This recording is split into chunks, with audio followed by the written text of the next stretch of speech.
Hello and welcome to this week's vlog. It's Saturday afternoon. I've not been down since Wednesday, and when I came down on Wednesday there was a few things that could have done with harvesting, and we're running out of onions at home. So the onions that I've had drying for the past month or so, I'm going to process all them and take them home today. I think the peas are ready, and there's definitely a calabrese that's ready to come out, so I'm going to get that done.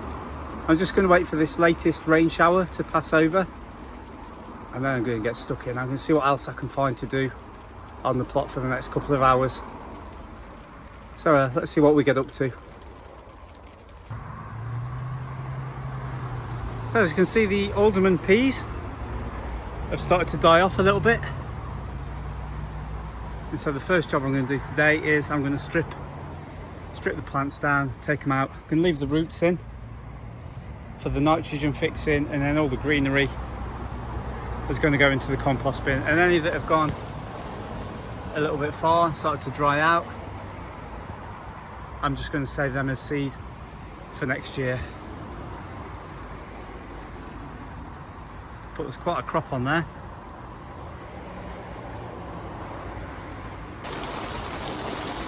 Well, we managed to do about 10 minutes, and as you can hear now, down comes the rain. So have a nice cup of tea and take it easy for 10 minutes until the rain dries off, and hopefully get the peas finished.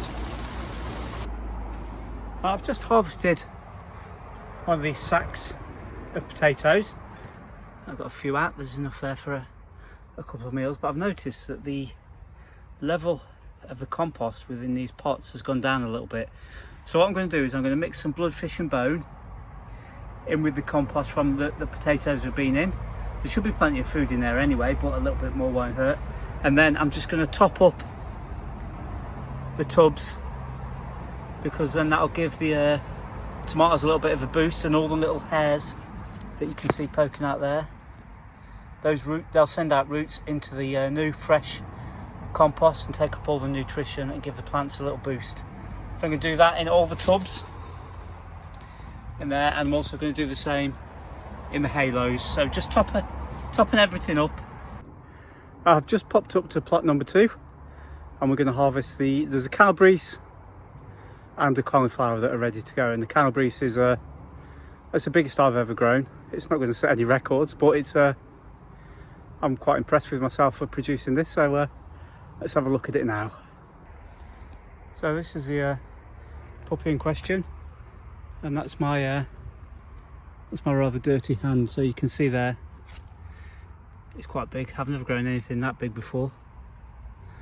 Unfortunately, there's only one in there. I thought I'd put a couple in, but there's just the one. But that's going to last me at least a week, if not more. So I'm going to cut that off now, and there's a cauliflower in the other bed.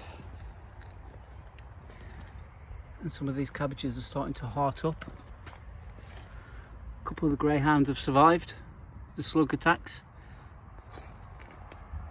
But yeah, the brassicas are doing really well in these beds. They're doing really well in there. I'm doing this one as well. So I'm going to do some crop rotation next year. I'm not going to put any brassicas in the cage or these 2 beds. I'm going to use the 3 beds up here and the 2 beds here for the brassicas, to give that ground a little time to recover, because I've had brassicas in for the past 2 years. I know they say with no dig you can keep sowing in the same ground, but I've got plenty of room, so I'll just move things around next year. But yeah, let's just get that calabrese harvested. Almost, well, it's probably bigger than my head. Yes, that's a beast of a calabrese there. I'm happy with that one. So we're going to get the cauliflower, and then we'll have enough for a dinner. Back down at the main plot now, and you can see that I've topped up all the tomatoes in the tubs. I've done the bell peppers as well. Just put those in, give them a little bit of water. I've also topped up the tomato halo, so I did spill a little bit into the bottom, but I've done it as best as I can. You can see that one there, that one's been filled up. And this is today's harvest. So that was 3 seed potatoes went into there. That's the onions that have been curing for the past 6 or 7 weeks. The alderman peas that I picked earlier, the broccoli and 2 cauliflowers. They've started to blow a little bit, but they should be okay to eat. So yeah, that's a pretty good harvest. And there'll be plenty more to come in the summer harvests. Will start coming soon. We've got plenty of tomatoes, and we've got lots of flowers on the bell peppers. In fact, I think 1 or 2 have started to produce fruit, so it won't be long for them now. So it's all looking good. So that's it for today. I shall see you all bright and early tomorrow morning. Hello and welcome back. It's a glorious Sunday morning. It's lovely and calm, the sun's out. So not got a huge amount planned for today, just wanted to get the beds weeded and sort out the brassica cage from where I've taken out a few of the cauliflowers.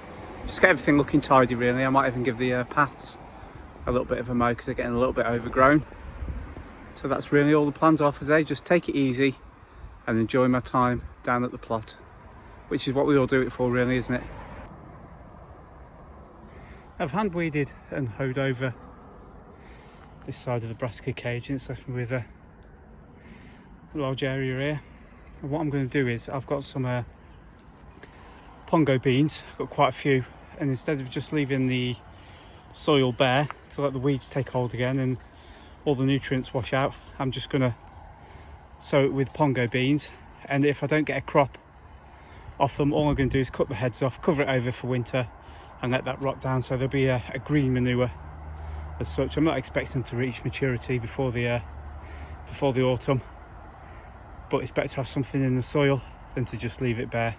So I'm just going to go down to the shed now, get the pongo beans and put in 4 or 5 rows of them. Got my packet of pongo beans, which were saved from last year. I've got my little triangle drill making device, straight edge, and I'm just going to put 1 bean in roughly every 9 inches. I'm just going to work my way up the bed, and I'm probably going to do 12 inches or so between rows, depending on how many beans I've got. I've got another packet exactly the same, so if I run out I'll just go and get the other one, but I should have enough to cover this small area here. So I'm just going to get those in and I'll show you what it's like after I've finished. I had more than enough seeds to do this little area. I've done the rows. I ended up doing 16 inches apart, which is roughly 40 centimetres, and each bean is 9 inches apart, which is 22 centimetres, and I've just done 5 rows. This first one is a little bit closer, but I'm not too worried about it, so I'm just going to lightly cover them over now with some soil. I'm not even going to bother watering them in because it's going to rain within the next hour or so. So you can just about see the beans in there. They'll roughly be about 2 inches below the soil surface. So I'll just get those raked over now,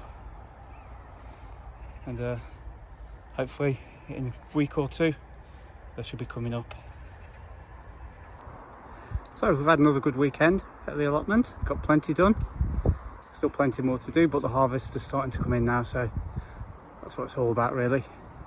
It's about getting in the fresh air and providing fresh, organic food for the table. So I'd just like to say thank you all very much for watching. I'll see you again next week.